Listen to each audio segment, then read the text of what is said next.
My professor threatened to fail me for missing class because I was in court testifying against my father. When I begged him to reconsider, he smirked and said, "We all have to deal with personal drama." I didn't say a word. That was 2 months ago. Last night, he locked himself in his office, and campus security had to break the door open. I missed a single midterm. 1. I had a 93% in the class. I emailed my professor 3 days before, explained everything, where I'd be, why I couldn't be there, and attached the court summons as proof. This wasn't even my first issue with him. He'd previously rolled his eyes when I asked for extra office hours and told me, "This isn't high school." When I told him my PTSD makes timed tests harder, he said, "Everyone has something." He was that kind of professor, dismissive, cold, smug about being harsh. I was always terrified to give him any reason to dislike me more. But this wasn't something I could just skip. I was testifying against my father, the man who broke my ribs when I was 10, who slammed my mom into walls so hard the neighbors once thought we had a car crash inside, who made my little brother flinch every time a door shut too loud. And for the first time in our lives, we were all going to speak against him, together, in court. It took me years to convince my family we were strong enough, brave enough. I wasn't going to miss it. So I sent the email. I was respectful. I even said,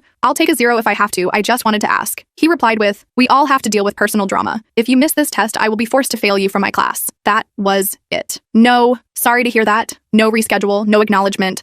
I reread it 5 times. I felt like I was being slapped for even asking. His no terrified me, but not as much as what I was preparing for. Because when I walked into court to testify against my father, he looked right at me and said, "Loud enough for me to hear, you think this makes you free? I'll find you." That night after the trial, I couldn't sleep. So I made a video. No makeup. Hoodie on. Just me reading the email. Then I added a photo of the court docket, a blurred out version of the testimony schedule, a screenshot of the syllabus that clearly said, "Emergencies will be considered." I didn't expect much. By the time I woke up, the video had over 25,000 views. People were furious, and rightfully so. Students from my school flooded the comments. "Is this Professor Larrington? He failed me too when my mom died. He told me migraines weren't real." The university's email inbox slammed. By 5 p.m., he sent me a new email. "Apologies. You can retake the midterm. Let me know when." No apology for what he said. Just a reset. I retook the exam, got an 89, passed the class. I thought that was the end of it. It wasn't. 2 weeks later, I got a call from my mom. Her voice was shaking. "He knows," she said. "He knows where you are." I asked her what she meant. She told me my dad called her, laughing. Said he was proud of the TikTok I made. Said he hoped I was ready to see him again soon. He mentioned the university, my dorm building, even my class schedule. I asked how he got that. She said,